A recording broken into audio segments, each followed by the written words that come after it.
going to talk to you about how we are looking for plastics around the coastal zone of the island of Newfoundland today.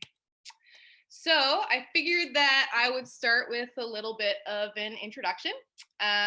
Jesse has already kind of done most of it, but basically I'm a marine plastic pollution researcher. I work out of Memorial University of Newfoundland. And basically, most of my job right now is running a plastic debris monitoring survey. So you could kind of say that I am a glorified garbage picker. So how does one go about finding themselves becoming a glorified garbage picker? I'll tell you a little bit about how I got here. So I actually am originally from Cambridge, Ontario, which is cool because I think we have a class from there today. So that's pretty fun for me. But when I was about, I think, 11 years old, my family, who is from Newfoundland, moved us all back over to the east coast of Canada. So my dad, who is in this picture on the left, was actually a cod fisherman. So back just before the cod stocks kind of collapsed and a lot of fishermen lost their jobs, he moved all of us to Ontario, and then we eventually moved back to Newfoundland. So my time in Newfoundland being raised by an ex-cod fisherman in a town of like 30 people here meant that I spent a lot of time on the water. So you might think that the next step would be, oh, so then she went and did marine biology. But actually, no, when I finished high school, I went into engineering for about a year, and I hated it, and I quit it, and my parents got mad at me. And then I went into marine biology, and when I was in marine biology, I was studying stinging cells in sea anemones. As you can see here, I didn't like that too much either. So I decided to kind of switch it up for the second time. And I found a master's program in the very tip-top northwest corner of Iceland. So this program was going to take my marine biology degree and make it something that was a little bit more like I could work with people. So my master's was in coastal and ocean management. And funnily enough, when I was writing my thesis for my master's degree, I actually ended up coming back to Newfoundland to do my research. So my research for my master's was on plastic ingestion in cod. So I was looking at the plastics that fish were eating here on the coast of Newfoundland, and it was actually kind of like fate, and everything was coming together because it was just really funny that I was working with Atlantic cod, and I was the daughter of a cod fisherman and a marine biologist, and everything kind of worked out in the end. So this here is a picture of some little pieces of plastic that I found in codfish here during my research. So most of these, as you can tell, are quite small. Plastics that are this small or in like smaller than 5 millimeters, which is like half a centimeter, if you can picture that on a ruler. Those are called microplastics. So that's mostly what we were looking at. So if you look at how small these are, the first reaction a lot of times is, well, who cares? Like, they're tiny. They're not getting stuck in the codfish. It's not, like those stories you hear about dolphins, getting full of plastic bags or anything. I mean, the fish are definitely pooping it out right away. So to kind of quickly explain why this matters for pieces of plastic that are so small, the first thing is something called bioaccumulation. So what that means is as you move up the food web in the marine environment, bigger and bigger animals up to predators start to have more and more plastics in them. And the reason that happens is because if you imagine the tiniest animal in the ocean, which it would be like a zooplankton and is pretty much microscopic. So let's say that for a meal, a zooplankton eats one microplastic. So now think about something way up near the top. So think about how many zooplankton a blue whale would have to eat in a single meal. So if every single one of those zooplankton for their meal had a piece of plastic, now you're talking about millions of plastic into a whale for one meal. And again, the whale can definitely poop that out. It's super small. But the problem is that plastics carry a lot of contaminants. So they have a lot of funky chemicals. So a lot of this is just because of the way they're made. So when people make plastic materials, they'll put things like flame retardants and dyes and plasticizers and things that make them harder or softer, and they're really not good for anybody. You wouldn't want to sit down and eat a meal of plastics, I'm sure. But also, plastics are kind of a double whammy because when they're in the ocean, they can act a bit like a magnet. So there's lots of contaminants out there in the ocean already, but because the ocean is so big, they're very dilute. So they're very far apart. They're not very concentrated. They're not doing a whole lot of harm in most areas. But these plastics go around and they just kind of suck them all up. So when something eats the plastic, our digestive system is pretty acidic. And what happens is those contaminants on the plastic will start to leave the plastic and go into the tissues of the animal. So the more plastic that they're eating, the more contaminants is going to be in the tissue. And this is a problem, particularly for people who depend on wild food. So people who eat a lot of fish, I mean, we eat a lot of codfish here, but even more importantly, there are a lot of parts of the world where the impact of plastic pollution can be a lot worse for the people who depend on this wild food more. So in developing countries or in indigenous communities, sometimes wild food is incredibly important, and contaminants in that food system is a pretty bad thing. So we do need to know, we're constantly trying to figure out more about this. So if we go back to this picture here of these microplastics, Jesse, I'm wondering if you could pick a class and see if anybody can identify any of this for me and tell me what they think even one of these pieces is, or any of these pieces. Yeah, sure can. Okay, so Miss Foster's class. Thoughts? We got it. No. Yes. Not really. Part of the plastic bag. No. Bag? Yes. It's a water bottle. Water bottle. Think it's a water bottle? The shirt. It looks like part of the plastic bag. It's plastic. But that little piece right there. No. Right. So tell us, what do you think, Jess? So you guys perfectly answered my question, because the answer is it is almost impossible to tell. Yeah. When plastics are this tiny, you just can't tell for sure. We actually do know what a couple of these things are, and I'll tell you about that later. But the point is that once plastics start to break up into these tiny pieces, you can imagine there's just no way that you're going to know if it was a water bottle or if it was a sweater, without some really expensive technology that nobody would have the money to do that for every single piece of microplastic. So what that means is that we use shoreline surveys. So we know that a lot of microplastics happen when bigger plastics are breaking down. So we need to go to where the bigger plastics can easily be found and figure out what kinds of plastic it is, and then use that to figure out what ways we can use to stop plastics from entering the environment. And that's what we do with the Placentia Bay Ocean Debris Survey. So essentially, we just go around and we look at shorelines and we look for the big plastics and also the small plastics, so we can watch how much they're fragmenting on those beaches.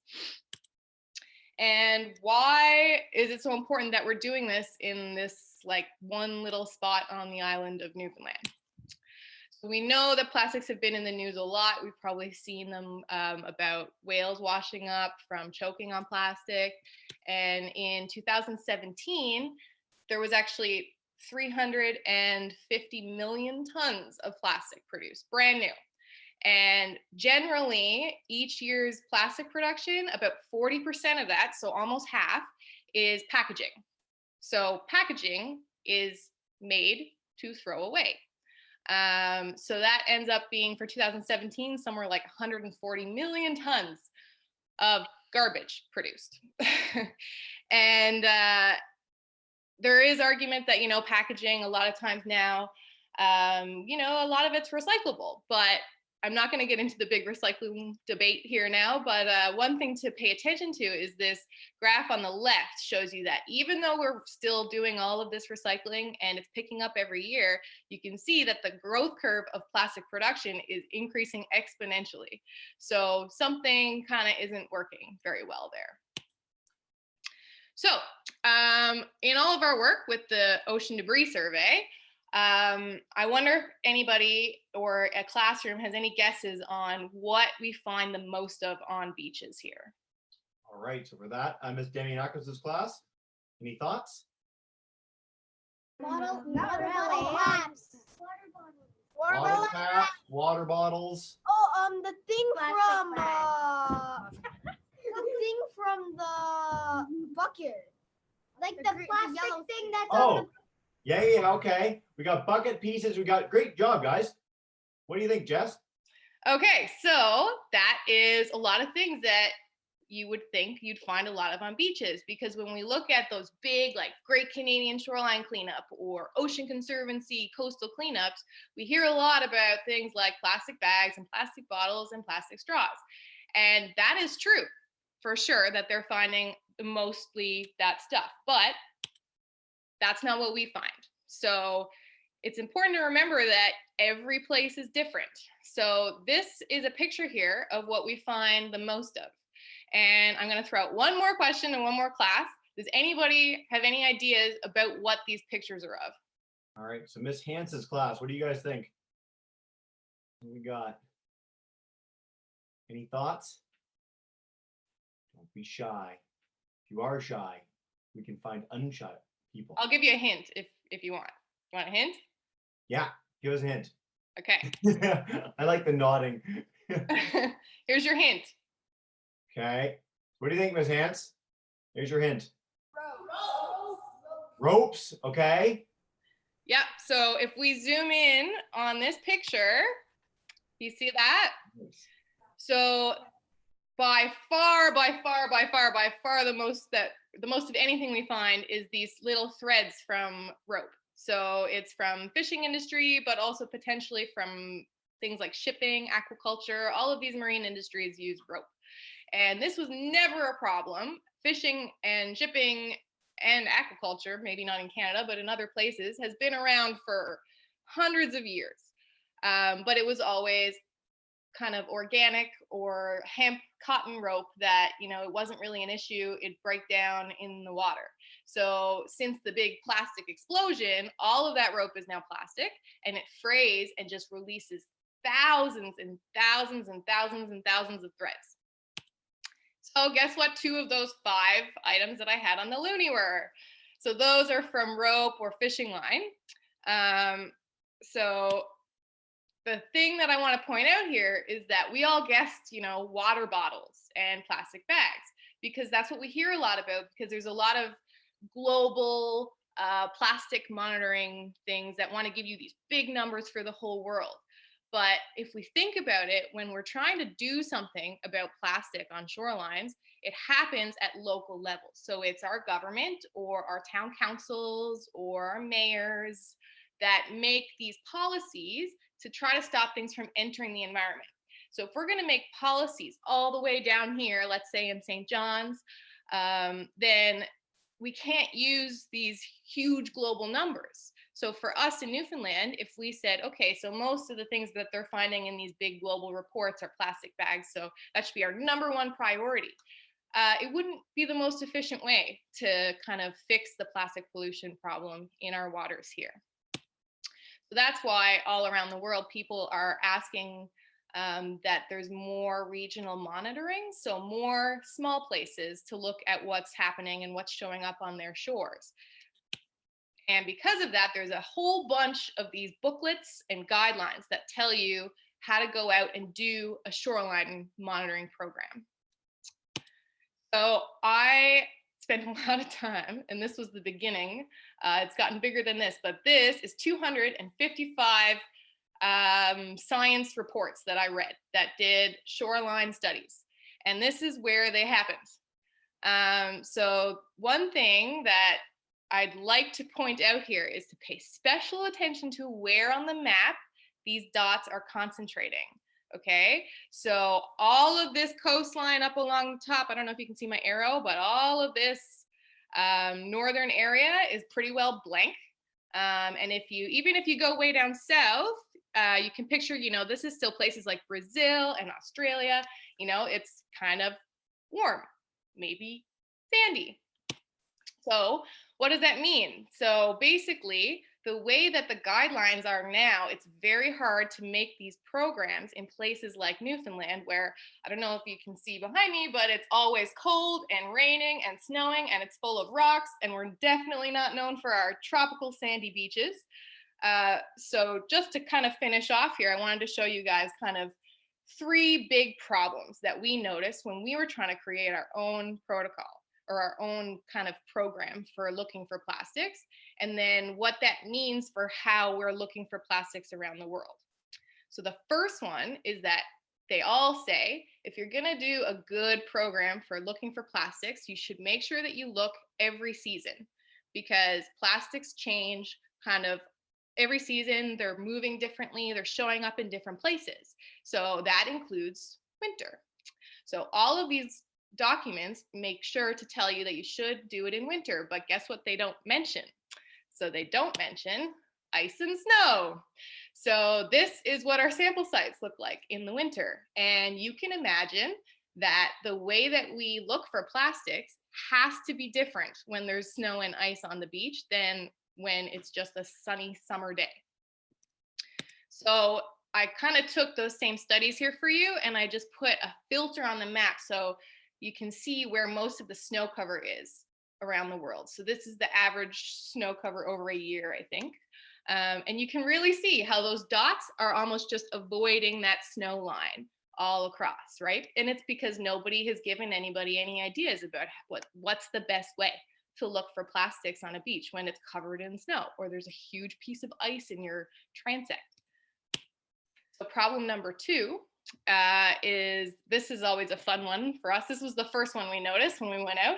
So if you want to look for small microplastics on a beach, the kind of generally agreed upon thing to do is you go out and you take the top 5 centimeters, so just the surface bit of sand from your beach, and you just put it in a sieve, which is basically like a kitchen strainer that you would use in spaghetti, and you shake it, and then you're left with plastics. So everything that's bigger than a grain of sand will stay in your sieve. So that looks something like this. So you can see the holes in these sieves are pretty small, and then you just shake the sand through and you can really clearly see that blue piece of plastic there. This is what our beaches tend to look like in Newfoundland. So when we throw down our quadrat, it looks a little bit different. So this quadrat here is a sample area that is 1/2 meter by 1/2 meter. So you can kind of see the tip of my foot in the bottom right of the picture there. So these rocks some of them are the size of my hand. So you can imagine if I were to take the top section of rocks and put them in a sieve, like I showed you before, with holes in it that size, nothing is going to happen. Absolutely nothing. So if we look at all of those studies that I showed you earlier, here's the 255 shoreline studies. These are the ones that talk about small plastics that are in anything that is not sand. Now, the thing to remember here too, that has been really fun for me in talking to people from some more southern locations, is that all of these places in warm tropical climates, like in the Mediterranean or the South Atlantic, South Pacific, so they're not all sand. There's lots of countries down there that have big rocks on their shorelines, hard rocky cliffs, coral rubble shorelines, mangroves with just trees and roots sticking out everywhere. So even in the South, it doesn't work.